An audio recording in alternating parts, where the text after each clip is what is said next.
میرے عزیزوں آج تو سمجھنے کی بات ہے کہ بعض وہ لوگ جو یہ سمجھتے ہیں کہ میری لائف اپنی مرضی کے ہونے چاہیے، میں اپنی مرضی کے مطابق جیوں، مجھے کوئی اور عمل دخل نہ کرے، مجھے کوئی روکے ٹوکے نہیں، مجھے جو کرنا ہے وہ کرے۔ یہ تو وہ ظالم کفار کہیں گے جن کا ایمان نہیں ہے، انہیں زنا کرنے میں بھی شرم نہیں آتی، شراب پینے میں بھی شرم نہیں آتی، ان کے ہاں کوئی طور طریقہ تو نہیں، جنگل کی طرح جانوروں کی طرح جینے کو انسانی زندگی سمجھتے۔ تم کہاں ان کے پیچھے پڑ گئے، تم کہاں ان کی ابتدا میں لگ گئے؟ وہ تمہارے لیے نہ نمونہ عمل تھے نہ ہوں گے۔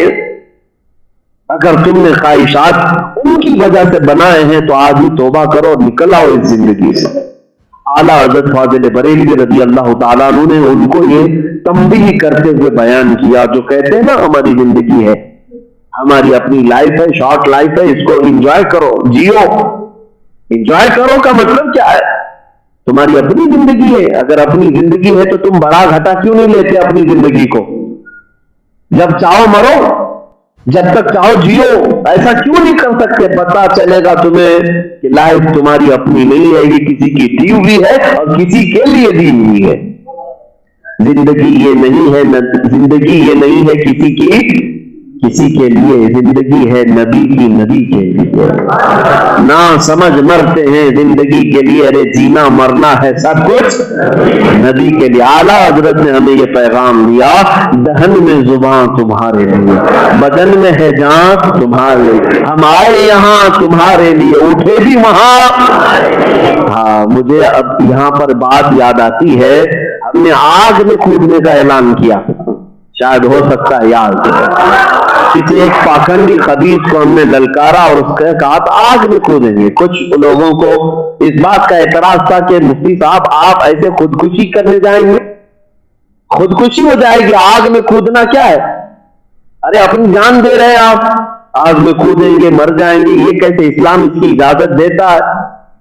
کچھ لوگوں کی طرف سے اعتراض تھا۔ میرے استاد گرامی نے ہمیں سینہ تپا کر کے کہا، بیٹا ان کو جواب دینا کہ آگ میں کودنا ہو یا جان دینا ہو، ہم کسی لیلا اور مجنوں کے قصوں پر جان نہیں دے رہے، کسی دنیاوی محبوب اور دنیاوی عاشق کے طور پر دنیا سے نہیں جا رہے ہیں، بلکہ ہم ان کے لیے جان دینے کی بات کر رہے ہیں۔ جان دی ہوئی اسی کی تھی۔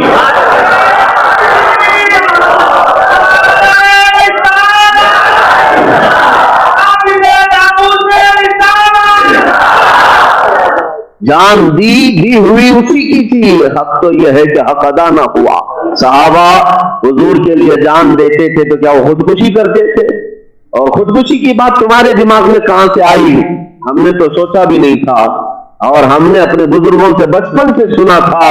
تاجدار اہل سنت حضور مفتی اعظم ہند رضی اللہ تعالیٰ عنہ نے ہمیں یہ سکھایا تھا، یا رسول اللہ یہ ایک جان کیا ہے اگر ہوں کروڑوں، تیرے نام پہ سب کو وارا کروں میں، حبیب خدا کا نظارہ کروں میں، دل و جان ان پر نثارہ کروں میں۔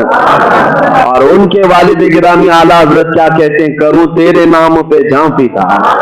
جان فدا کرنے کا مطلب کیا ہے؟ جان دینا، حضور کے لیے جان دینا۔ اگر خودکشی ہوتی تو یہ ہمارے بزرگان دین کبھی تمنا ایسی نہیں کرتے، یا رسول اللہ کروں تیرے نام پہ جان فدا، نہ بس ایک جان دو جہاں فدا، اور دو جہاں سے بھی نہیں جی بھرا، کروں کیا کروڑوں جہاں نہیں۔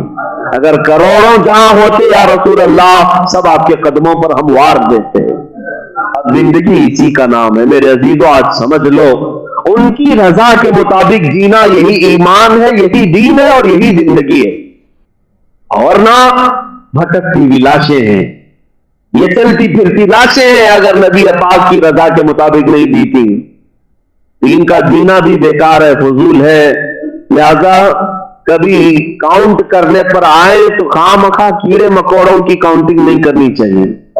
تعداد جو ہے، کبھی لوگ کہتے ہیں نا یہاں اتنے لوگ ہیں وہاں اتنے لوگ ہیں، میرا اپنا مشورہ یہ ہے کہ جب گنا جا رہا ہو شیروں کو تو کتوں کی اور بھیڑ بکریوں کی تعداد کا ان کا کاؤنٹ نہیں ہونا چاہیے۔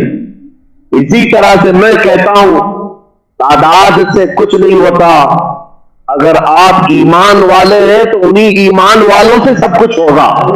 قرآن نے وعدہ جو کیا ہے کان حقا علینا نصر المؤمنین، اللہ فرماتا ہم نے اپنے اوپر لازم کیا ہے کہ اگر مدد کریں گے تو ایمان والوں کی مدد کریں. اے مسلمانوں بتاؤ کیا اللہ تعالیٰ کی طرف سے جھوٹ بات آ سکتی ہے؟ جب اس نے یہ وعدہ کیا ہے تو مدد کرے گا، ضرور کرے گا. اب یہاں پر میں آپ کو بتانا چاہتا ہوں ایک اور بات ہمیں ذہن میں یہ آئی تھی کہ آگ میں جانے کی بات کر گئے. اتنی بڑی بات ہوتی ہے، اس میں جلنے کا اندیشہ، مرنے کا اندیشہ، ختم ہونے کا اندیشہ، سب کچھ ہے، سارے اندیشے اپنی جگہ پر. ایک حدیث میں نے پڑھی تھی، میرے آقا صلی اللہ تعالی علیہ وسلم نے ارشاد فرمایا کہ اگر ایک کانٹا بھی میرے کسی امتی کے تلوے میں چبھے تو اس کے درد کا احساس مجھے بھی ہوتا ہے. کون کہہ رہا ہے؟ میرے آقا صلی اللہ علیہ وسلم. حضور فرماتے ہیں اگر تمہارے قدم میں کانٹا بھی چبھے تو اس کا درد مجھے ہوتا ہے. ارے نادانو، جس رسول کو امتی کے قدموں میں چبھنے والے کانٹے کا احساس ہوتا ہے، اگر ان کا کوئی غریب امتی ان کے نام پر کہیں آگ میں جائے تو کیا وہ نبی مدد کے لیے نہیں تشریف لائیں گے؟ کیا وہ رسول پاک صلی اللہ تعالی علیہ وسلم اپنی دعائیں خیر سے نہیں نوازیں گے؟ اللہ تعالیٰ کی مدد نہیں آئے گی؟ آئے گی. اب آپ کو میں یہی کہنا چاہتا ہوں، خواہشات تو بہت ہیں، خواہشات اتنی ہیں کہ ہر خواہش پہ دم نکلے. پھر بھی یہ ہے کہ خواہشات کے ساتھ پوری عمر ختم ہو جائے گی، خواہشات پوری ہو نہیں پائے گی. اس کا علاج ایک ہی ہے کہ سب خواہشات کو ایک طرف کرو، ایک طرف کرو اور اس کی مخالفت کرو. جینے کی ہوس رکھو گے تو خوف دل میں بڑھتا چلا جائے گا. آپ پوچھیں گے پھر کیا کرنا چاہیے مولانا؟ میں کہوں گا مرنے کی طلب رکھو، مرنے کی طلب رکھو. خودکشی کے ذریعے سے نہیں، پھانسی لگا کر کے نہیں، اللہ کی راہ میں شہادت کے طریقے پر. کیا یہ تمنا نہیں کرتے آپ؟ مجھے ایک بات یاد آتی ہے، بولتے بہت سارے لوگ ہیں، ریئل لائف میں بہت کم لوگ آتے ہیں.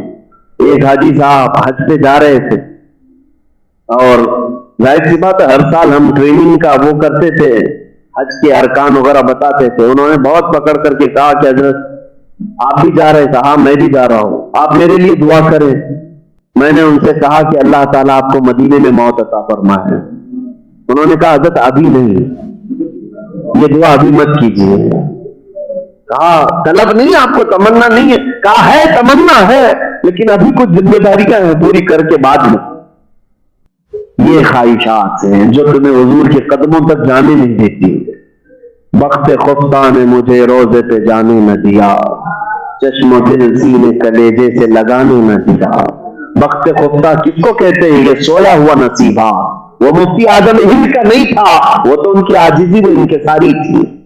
لیکن ہزاروں کو ہم نے دیکھا ہے بخت خفتہ نے روزے پہ انہیں جانے نہ دیا، یعنی خواہشات کو قربان نہیں کر سکے. اس کا ایک ہی علاج ہے، موتو قبل ان تموتو، مر جاؤ اس سے پہلے کہ موت آئے. اور میں اکثر جگہوں پر یہ کہتا ہوں، اب حالات اس قدر تیزی سے تبدیل ہو رہے ہیں میرے عزیزوں، میں اپنی گفتگو اب حالات کے تناظر پہ آپ کے سامنے کرتا ہوں. اس قدر تیزی سے حالات بدلتے جا رہے ہیں کہ ہر جگہ کتے ننگے ناچنا شروع کر چکے ہیں. ظالموں کے ہاتھ میں تخت و تاج ہے اور ساری چیزیں ان کے پاس اختیارات میں آئی ہیں، تو یہ بھوکے بھیڑیوں کی طرح سے اسلام اور مسلمانوں پر حملہ آور ہو چکے ہیں. تو ایسے حالات میں آپ کیا کرو گے؟ کب تک ان سے نظریں چرا کر کے اپنے اندرونی قلعوں میں بیٹھنے کی کوشش کرو گے؟ کب تک بھاگو گے ان سے؟ مصلحت اور حکمت کی باتیں کب تک کرو گے؟ میرے عزیزوں، اس کا ایک ہی علاج ہے، ان ظالموں کی آنکھوں میں آنکھیں ڈال کر کے کہو کہ ڈراؤ اسے جسے جینے کا شوق ہے، ڈراؤ اسے جسے جینے کا شوق ہو. ہم مومن ہیں، ہر رات یہ سوچ کر سوتے ہیں کہ کاش ملک الموت آ جائے، ہماری روح قبض کرے اور ہمیں ہمارے مصطفیٰ سے ملاقات کرائے. ہمیں اپنے نبی پاک کی زیارت کی تمنا ہے تو جینے کی ہوس نہ رکھو، اور جو جتنی جینے کی ہوس رکھتا ہے وہ اتنا ہی خوف زدہ ہوتا ہے، ڈرتا اتنا ہی ہے. کچھ نہیں ہوگا میرے عزیزوں. جب تم کچھ نہیں تھے اللہ نے آج تمہیں سب کچھ بنایا. تم اپنے بچوں کو سوچ رہے ہو میرے چھوٹے بچے ان کا کون ہوگا؟